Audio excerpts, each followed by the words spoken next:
Cats, it's the Demon Dog here, just reminding you to buy a copy of Love Me First in Danger, The Life of James Ellroy.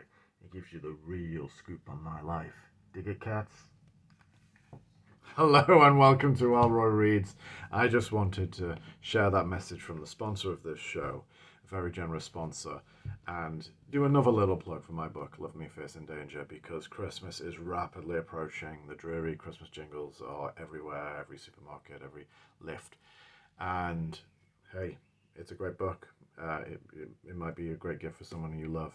Okay, so Ellroy Reads Back to Business is the show where every week I look at a book that was influential to James Ellroy. And this week's book is Strega by Andrew Vachss. And the theme today is very much about Ellroy becoming the kind of writer he was.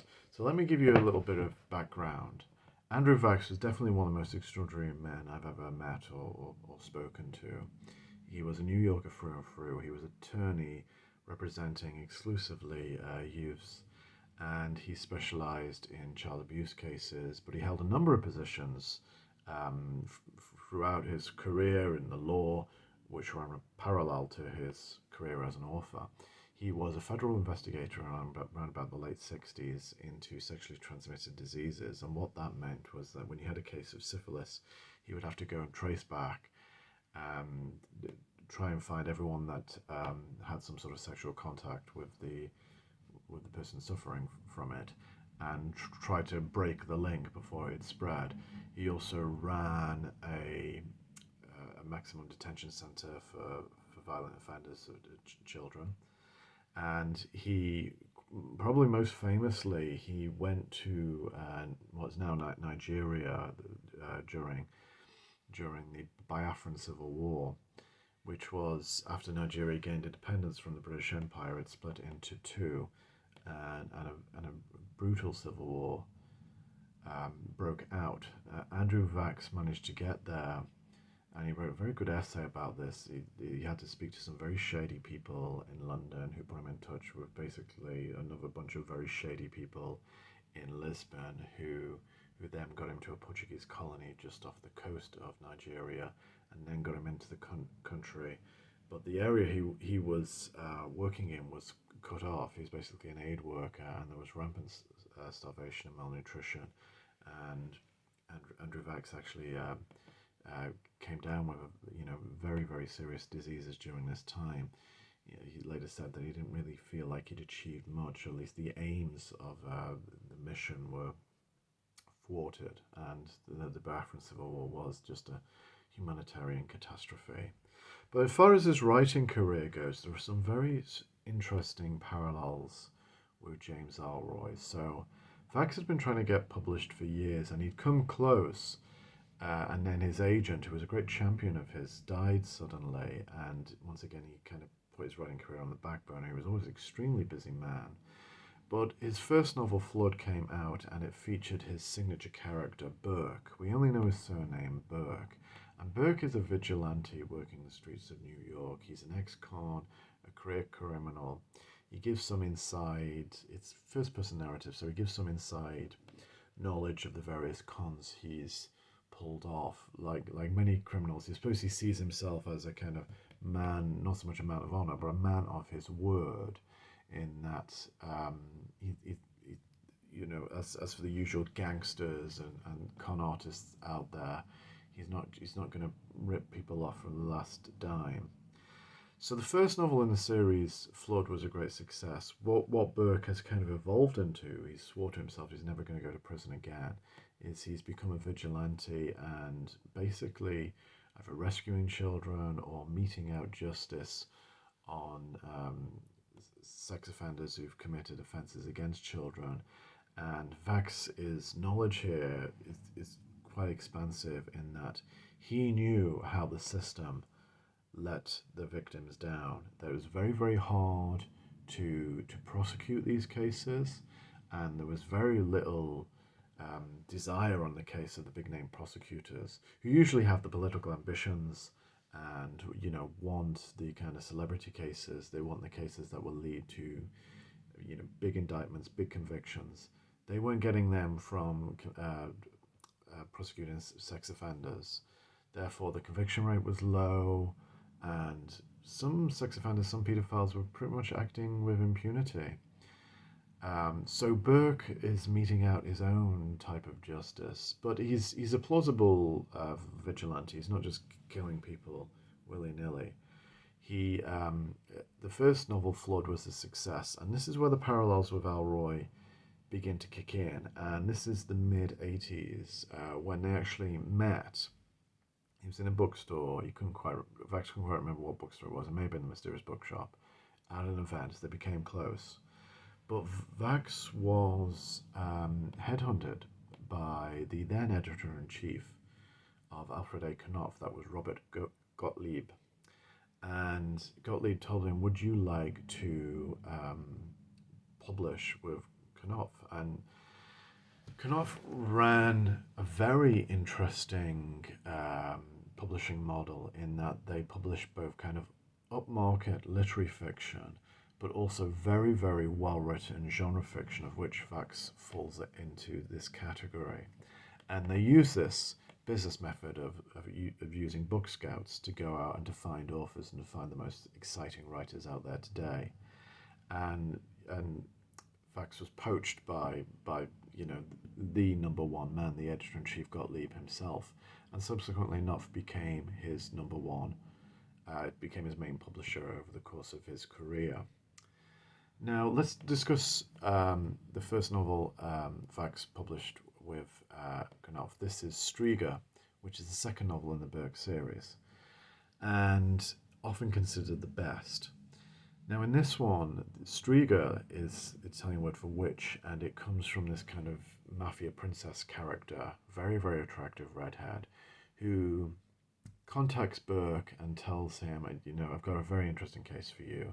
My boy was, sexually abused, and there was a photograph taken of the abuse, and what I want is to get the photograph back and destroy it.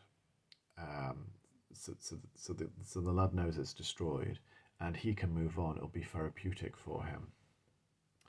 And after some kind of hesitation, Burke takes on the case, and it's just very, very interesting how it pulls together. That plot doesn't really kick in until about halfway through it. Before that, we have a series of kind of Burke anecdotes, him doing little jobs, him thinking back to his time in prison, and we have all the various cons he's pulled off, and also prison life. Vachss, ran a maximum detention center for children, so he knows about prison life. He knows about the structure. He knows how that people go into kind of ethnic gangs for protection. He knows about the rape. He knows about just even how the commissary works, everything. And again, the New York scenes, both before and after the plot takes off, the New York scenes are wonderfully realistic. This is New York, both of the 70s and 80s, I guess, before gentrification kicked in. I spoke to a number of Ellroy's girlfriends who were New Yorkers, who lived in New York. They didn't like New York the way it's become. They thought it was kind of become Disney World. They are actually quite nostalgic for this New York, the New York of the past. And the street scenes, the hustlers, the transsexuals, of which Vachss is, very fond of. And he says they're more trustworthy than, and they're more empathetic than what today we call cis people. But the wonderful street scenes, how New York is divided really by borough and street by street, and the different cultures you get on each one, the different episodes you see. It's almost like a movie. All you had to do back then was just walk the streets of New York, and you would see so many characters, and all of that is just brilliantly rendered on the page. Vachss really knows his stuff, and when the plot kicks in, it's actually really, really interesting and very ahead of its time, because Burke really has to make contact with the paedophile network. And Vachss knew a lot about them. He knew a lot about NAMBLA, the North American Man-Boy Love Association. As a friend of Vachss once told me, it's disgusting to even say it, but these people exist, and Burke has to make contact with them, and he has to pretend not so much to be one of them, but to to pretend to have some sympathy for the cause. So he listens to some usually pseudoscientific, dressed up apologia for paedophilia, and he meets one particular character who again is kind of an English paedophile working in New York, who is communicating with his fellow travelers, shall we say, by computer modems. Now, this was the mid-80s, and computer modems will obviously look very, very basic compared to computer technology today. But it was way ahead of its time, and Vachss, as a writer, could see where things were going. So it's not only businesses and the police that are going to use computer technology, but it's also the criminals. So here we just have them corresponding by computer modem, so they know they're not being bugged. They know they're not being traced. Not yet. The technology is in its infancy, but now we've got things like the dark web, and we've got catfishing and things like that, which are just obviously for criminals and people involved in this world. It makes it very easy for them at first to get away with. Thankfully, obviously, as the technology is progressing, it's basically it's a race between law enforcement and criminals to become more and more kind of cyber savvy in how they do things. So the novel is fantastic. It's perhaps the best in the Burke series, and I can't recommend it enough in terms of just the realism. I mean, there's a couple of moments where the story might just get a little bit fanciful. I think Vachss would maybe dispute that. He'd say everything that's in my novels basically happens one way or another. But obviously, as a novelist, he has to put things together in a kind of neat narrative way. And I know Ellroy and Vachss were very close for a few years, and Ellroy was very impressed by Vachss as a person and also as a writer, and very much impressed with Vachss's early novels. Why did it stop? Well, let's talk about what Ellroy really liked about Vachss. Firstly, Ellroy's journey was very similar to Vachss's, in that he'd written a few novels, but right when his career was taking off, around the time of the Black Dahlia and the early Alley Quartet novels, Ellroy is contacted by Robert Gottlieb's successor at Knopf, Sonny Mehta, and they meet at the Four Seasons, and Sonny Mehta manages to poach him for Knopf. And not that Ellroy needed much persuading or seducing, it was always his dream to write for that publisher. You know, Ross MacDonald, James M. Cain, all the writers he greatly admired had written for them.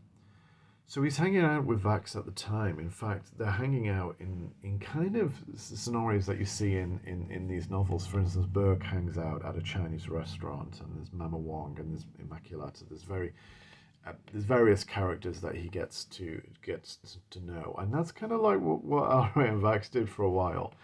And Ellroy was also in his first marriage, and his first wife wanted children, and he didn't, but he said, I will try mentoring to see if it suits me. But because Ellroy was an ex-con, he failed the background test with Big Brothers Big Sisters of America, which is the big mentoring charity in the US.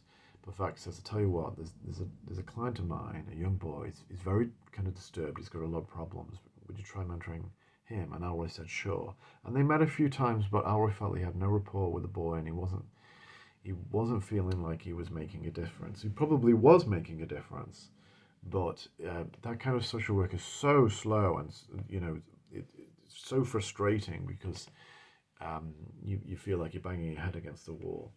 But I actually said to Vachss once, Ellroy had this very, very difficult upbringing. He could have ended up as the sort of child that would, he didn't get really clean until his late 20s, so he easily could have been the sort of child that you would have come across in your kind of guardianship work. But Vachss was kind of dismissive about that. He's just like, I knew Ellroy as a grown man, and I took him as I found him.